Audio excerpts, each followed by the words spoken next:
Mis hermanos, Dios les bendiga. Continuamos con nuestra meditación sobre el bautismo y la llenura y la unción del Espíritu Santo. En nuestra última presentación vimos cómo Pablo traza una serie de distinciones acerca de lo que es el Espíritu Santo y cómo se mueve en la vida de los creyentes.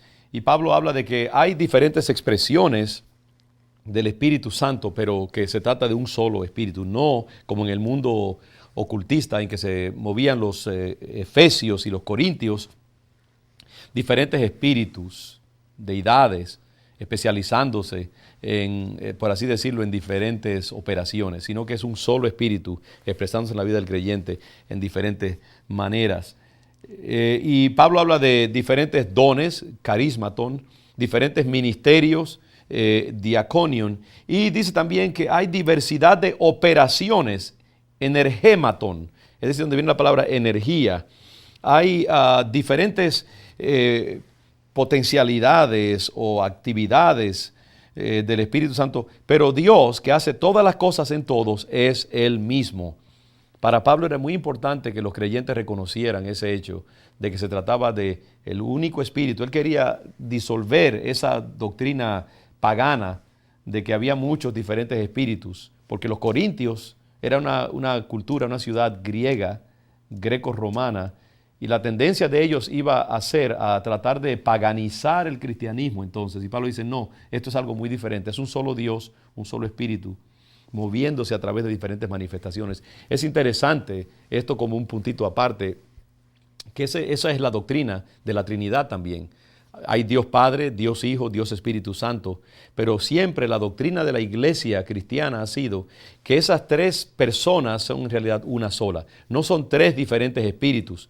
Un espíritu que se llama el Hijo, un espíritu que se llama el Padre, un espíritu que se llama el Espíritu Santo. No, es un solo Dios expresado misteriosamente en tres diferentes personas.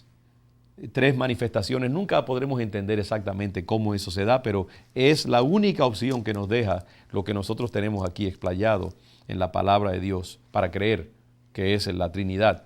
Pero es importante esa idea de que hay diversidad, pero hay una unidad dentro de la diversidad. Entonces dice que sí, hay diferentes operaciones en el gématon, pero el que hace todas estas cosas en todos es el mismo, es uno solo. Entonces dice, pero a cada uno le es dada la manifestación del Espíritu para provecho. Nótese aquí que Pablo está diciendo que a cada creyente le es dada la manifestación del Espíritu.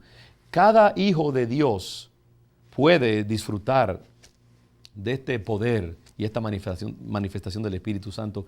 El Espíritu Santo no le es dado a algunos privilegiados de la vida cristiana, a los evangelistas o los pastores o los apóstoles.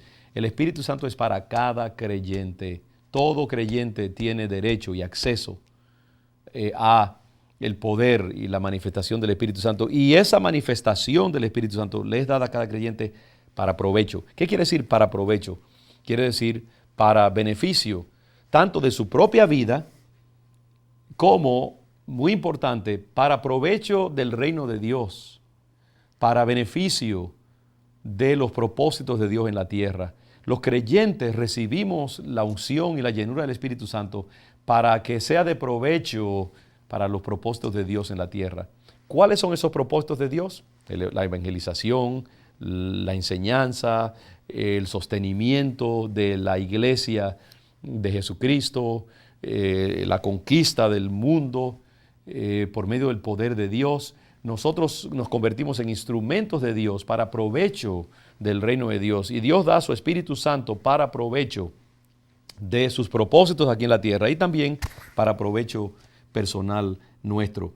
En el versículo 8 Pablo dice, porque a este es dada por el Espíritu palabra de sabiduría, sofía, a otro palabra de ciencia, gnoseos en el griego original, según el mismo Espíritu, a otro fe, pistis, por el mismo Espíritu, y a otro dones de sanidades, carismata llamaton, dice dones de sanidades por el mismo Espíritu, y a otro el hacer milagros. Esto de milagros, energemata dunameon, dones de sanidades, hacer milagros, a otro profecía, profeteia, a otros discernimiento de espíritus. Pablo habla aquí de diacresis, neumaton, y a otros diversos géneros de lenguas, y a otro interpretación de lenguas. Y entonces Pablo aclara, pero todas estas cosas las hace uno y el mismo Espíritu, repartiendo a cada uno en particular como Él quiere. Aquí en este pasaje tenemos un listado de dones espirituales. Fíjese que no digo los dones espirituales, porque yo creo que ha habido un error entre muchos cristianos que enseñan que son 9 dones y que eso es todo, como si esto fuera una lista exhaustiva. Al apóstol Pablo no le interesaba dar una lista exhaustiva. Él estaba dando ejemplos de los muchos dones que pueden recibir los cristianos. Hay muchas otras listas en el Nuevo Testamento de dones. Por ejemplo, en Romanos capítulo 12, Pablo habla de otros dones. Dice en Romanos capítulo 12, versículo 6, de manera que teniendo diferentes dones, según la gracia que nos es dada, si el de profecía, úsese conforme a la medida de la fe. Sí, Pablo había mencionado profecía en la lista que nos da en 1 Corintios 12, pero dice también, o si de servicio, ese no estaba mencionado allá en el 1 Corintios 12, en servir, o el que enseña en la enseñanza, el que exhorta en la exhortación, el que reparte con liberalidad, el que preside con solicitud, el que hace misericordia con alegría. ¿Ve usted aquí una lista adicional de dones que Pablo no señala en su primera lista de 1 Corintios capítulo 12? Aquí él menciona el servir, el exhortar, el repartir, el presidir, el tener misericordia y hacer actos de misericordia como dones también.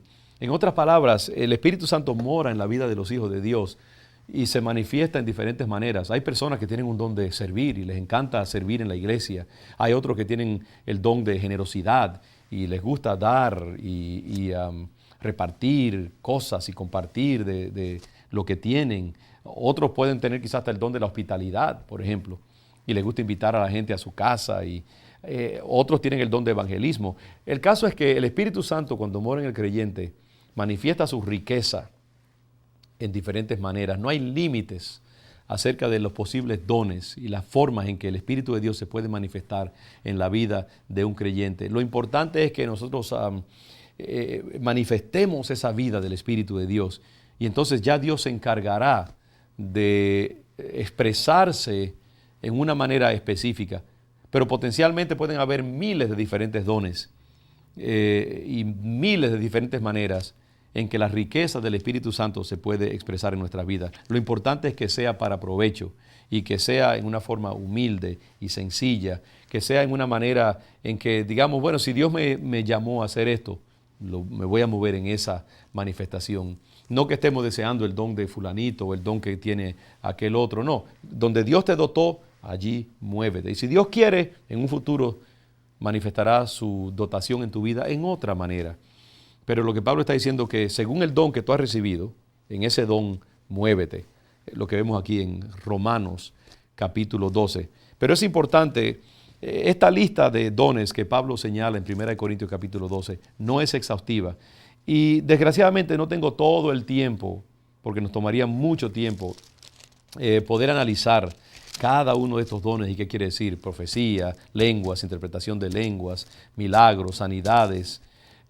Cada uno de estos dones es complicado y yo no creo que nadie sepa con total seguridad y claridad lo que se refieren a algunos de estos dones, porque no tenemos suficientes criterios para poder en realidad con toda seguridad y toda especificidad determinar a qué se refería. Por ejemplo, el don de conocimiento o de ciencia. Mucha gente piensa que el don de ciencia quiere decir como una revelación muy específica acerca de algo que normalmente uno no sabría. Es posible, pero hay muchas otras formas de ver esto que son más abarcadoras. Y luego tendremos oportunidad de tocar algunos de estos interesantes temas. Que el Señor les bendiga y continuaremos en nuestra próxima meditación.